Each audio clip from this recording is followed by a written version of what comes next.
ঠিক করেন, এটা ওয়াদা করেন, প্রতিজ্ঞা করেন কমিটি যে আমরা এই বছর ঈদ মিলাদুন নবী পালন করলাম, এই বছর থেকে সামনে বছর পর্যন্ত আল্লাহর কসম খায় বসলাম আমাদের গ্রামে মদ, ভাঙ, জুয়া, তাস, ড্রাগস সম্পূর্ণ বন্ধ হওয়া লাগবে।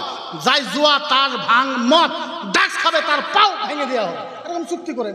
সবাই একত্রিত হয়ে গ্রামের ড্রাগস বন্ধ করা, ভাঙ বন্ধ করা, মদ বন্ধ করা, জুয়া বন্ধ করা, তাস বন্ধ করা, গ্রামের সম্পূর্ণ খারাপ কাজকে নিস্ত নাবুদ করে দেওয়া, শেষ করে দেওয়া।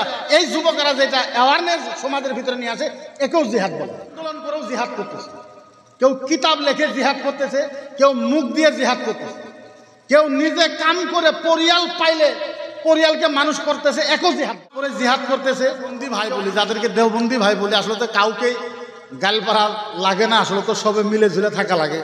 বর্তমানে পরিস্থিতিটা খুব ভয়ঙ্কর। এই মুহূর্তে যদি মুসলমান সব দল, চাহে সুন্নি হোক, আহলে হাদিস হোক, দেওবন্দি হোক, সব দল যদি ইত্তেফাক না হয়ে কাজ যদি না করে, তাহলে আসামের ভবিষ্যৎ কিন্তু বহুত খাতারনাক হবে। যার জন্য আমি সবাইকে, বিশেষ করে আলিম উলামাকে অনুরোধ করবো যে এই মুহূর্তে আপনারা কেউ কারোর গালাগালি পারা দরকার নাই। যার যার মনে তাই তাই কাজ করতেই আছে, ধর্মের কাজ করতেই আছে। আকীদা কি আছে ওটা আমরা পরে দেখবো, আগে দেশ শান্তি হোক। আচ্ছা, একটা কথা বলেন, যদি দেশটাই অশান্তি হয়, আপনি মসজিদ বানাবেন কই, মাদ্রাসা বানাবেন কই, আজান দিবেন কই? দেওয়ার টাকা পাইবেন? কথা কেন, দেওয়ার টাকা পাইবেন নাকি? না। তো আগে দেশটা শান্তি করা লাগবে। আল্লাহ নবী সাল্লাল্লাহু তাআলা সাল্লাম বলছেন, মুরুউল ফালায়ে ফিল আরদে মান বাকিয়া ওয়া ইয়াসাফাহু ইয়াজদিকা ওয়া আসহাবিকা। আল্লাহর নবী বলেছে, আল্লাহর জমিনের উপরে যারা শান্তি ফেলায় তাদেরকে সাহাবার সাথে জান্নাতে দেওয়া হয়।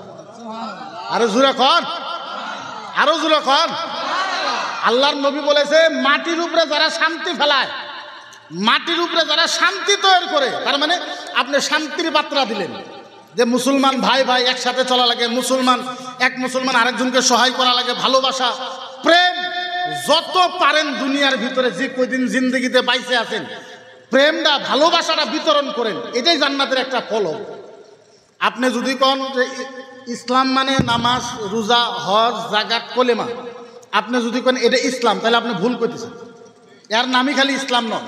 নামাজ, রোজা, হজ, যাকাত, কলেমা এর নামই খালি ইসলাম নয়। আল্লাহ নবী বলেছে, একজন মানুষ বেমারি পড়ছে, ওই মানুষটাকে দেখতে যায়, ওই মানুষটা উপকার করেছেন, আল্লাহ নবী বলছে একে ইসলাম বলা হয়। একে কি বলা হয়? কথা কয়, একে কি বলা হয়? ইসলাম বলা। একজন মানুষ ভালো রেজাল্ট করছে, খুব ভালো রেজাল্ট করছে, একটা মেয়ে ছেলে বা একটা ছেলে খুব ভালো রেজাল্ট করছে, আল্লাহ নবী বলছেন ওকে যায় কেউ যদি সহযোগিতা করে, ওকে যদি উৎসাহ দেয়, এর নাম ইসলাম। আল্লাহ নবী বলেছে, একজন মানুষের গরু, ছাগল অন্য মানুষের খেতে খেতে টাইনে নিয়ে এসে বাঁধতে দেন, এর নাম ইসলাম। আল্লাহ নবী বলেছে, তোমার বাড়ির সামনে অনেক কাঁচরা টাচরা পড়ে আছে, তুমি এটা সাফ করে দাও, এর নাম ইসলাম।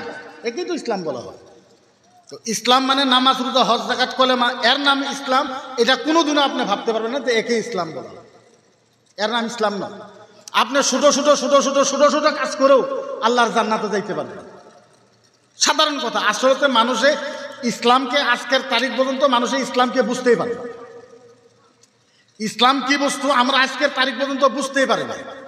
টুপি, পাঞ্জাবি, পায়জামা, টুপি, পাঞ্জাবি, পায়জামা, দাড়ি, আপনি যদি কোন এটাই খালি ইসলামের আলামত না।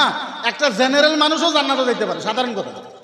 একটা মাস্টারও জান্নাতে যাইতে পারে, একটা অফিসারও জান্নাতে যাইতে পারে, একটা কামলা দেওয়া মানুষও জান্নাতে যাইতে পারে, একটা হাজিরা করা মানুষও জান্নাতে যাইতে পারে, ঘর পাকা করা মিস্ত্রি একটাও জান্নাতে যাইতে পারে, আলিমও পরে যাইতে পারে, কি ঠিক আছে, একটা আম মানুষও জান্নাতে যাইতে পারে। তো কিছুমান কর্ম করা লাগবে, কিছুমান কর্ম করা লাগবে। এরকম কিছু কথা আছে যেগুলো কথা, কিছুমান এরকমও কথা আছে কিছুমান বলা যাবে না। যেহেতু আমরা যেহেতু ছোট ছোট আলেম, বড় বড় মুহাদ্দিসেরাই কিছুমান বস্তুর ঝুট মাইরে শেষ করে দিতে পারে না। আল্লাহর কাছে দোয়া করবো যে এই মাহফিলের খাতিরে আল্লাহ পাক যাতে আপনাদের গ্রামের প্রত্যেক মুর্দার কবরে আযাব আল্লাহ পাকে যাতে মাফ করে দেয়, সকলে আল্লাহ। আর এটা দোয়া করা লাগবে, আল্লাহ আমরা ঈদ মিলাদ নামের মানুষ যাতে হেদায়ত হয়। যদি মকসদ এটা থাকে তাইলে সওয়াবও পাবেন, নেকিও পাবেন, গ্রামের মানুষ হেদায়তও হবে। আর যদি কোন যে সবাই পাতে আমরাও পাতি, কিছুই তো সবাই পাতে আমরাও পাতি, কিছুই হবে না। ইসলামটা আসলে তো আমরা বুঝার কিছু দরকার আছে, বিশেষ করে যারা নওজোয়ান আছে, যারা যুবক আছে, ওরা ইসলামের ভিতরে একবারে আসা লাগে। কেউ একও জিহাদ বলে। এখন আপনি যদি ভাবেন যে আমি আলেম নয়, এখন আমি আলেম না হওয়ার পরে আমি জিহাদ করবো কেমনে, কেরা কইছে? একটা আম ছেলে, একটা গ্রামের শিক্ষিত ছেলে, উনি নিজেও জিহাদ করতে পারে যদি ইচ্ছা করে, যে আমি যারা শহীদ হয় ওদের মতন সব আমিও কামাই করব, আরামসে পারে। কিরকম? আল্লাহর নবী সাল্লাল্লাহু তাআলা আলাইহি সাল্লাম বলছেন যে আপনি সকালে ওঠেন, সালাতুল ফজরে বাদাহু ইলা নাজিফাতুত তারিক। আল্লাহ নবীর হাদিস বলেছে সালাতুল ফজরে বাদাহু ইলা হাযা নাজিফাতুত তারিক। আল্লাহ নবী বলেছে ফজর নামাজের পর সর্বপ্রথম পুরুষের কাম কি? কোন তো দেখি কইতে পারবে? কথা কই। ফজরের পরে একটা পুরুষের কাম কি কইতে পারবে? আল্লাহ আল্লাহ করা, জিকির করা, কোরআন তেলাওয়াত করা, ছাত্রকে পড়ানি, রান্না বাড়া করা, কোনো কাজ করা কিচ্ছু না। আল্লাহ নবী কি বলছে? সালাতুল ফজরে বাদাহু ইলা নাজিফাতুত তারিক। আল্লাহর নবী বলেছে ফজর নামাজের পরে সর্বপ্রথম হাতে তুমি ঝাড়ু নাও। কি নাও? ঝাড়ু মানে ঝাড়া দিয়ে তোমার বাড়ির থেকে মেন রাস্তা পর্যন্ত পরিষ্কার করে সাফা করে দাও। আল্লাহর নবী বলেছে ফজরের পরে পুরুষের কাম হইল বাড়ির থেকে বাড়ির সামনে রাস্তা পর্যন্ত সাফ করে দাও। সুবহানাল্লাহ। এখন কি করে দাও?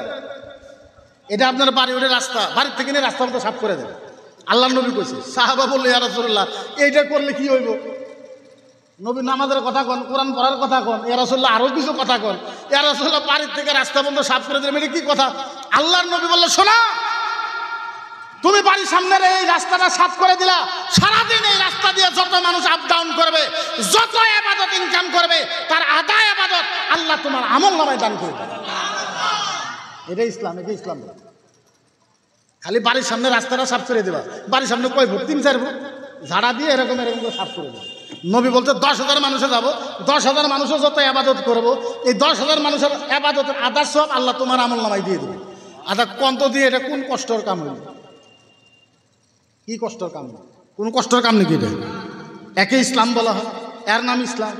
ঠিক করেন, এটা ওয়াদা করেন, প্রতিজ্ঞা করেন কমিটি যে আমরা এই বছর ঈদ মিলাদুন নবী পালন করলাম, এই বছর থেকে সামনে বছর পর্যন্ত আল্লাহর কসম খায় বসলাম আমাদের গ্রামে মদ, ভাঙ, জুয়া, তাস, ড্রাগস সম্পূর্ণ বন্ধ হওয়া লাগবে। যাই জুয়া, তাস, ভাঙ, মদ, ড্রাগস খাবে তার পাও ভেঙে দেওয়া হবে। এরকম চুক্তি করেন, ঠিক করেন, এটা ওয়াদা করেন, প্রতিজ্ঞা করেন কমিটি যে আমরা এই বছর ঈদ মিলাদুন নবী পালন করলাম, এই বছর থেকে সামনে বছর পর্যন্ত আল্লাহর কসম খায় বসলাম আমাদের গ্রামে মদ, ভাঙ, জুয়া, তাস, ড্রাগস সম্পূর্ণ বন্ধ হওয়া লাগবে। যাই জুয়া, তাস, ভাঙ, মদ, ড্রাগস খাবে তার পাও ভেঙে দেওয়া হবে। এরকম চুক্তি করেন।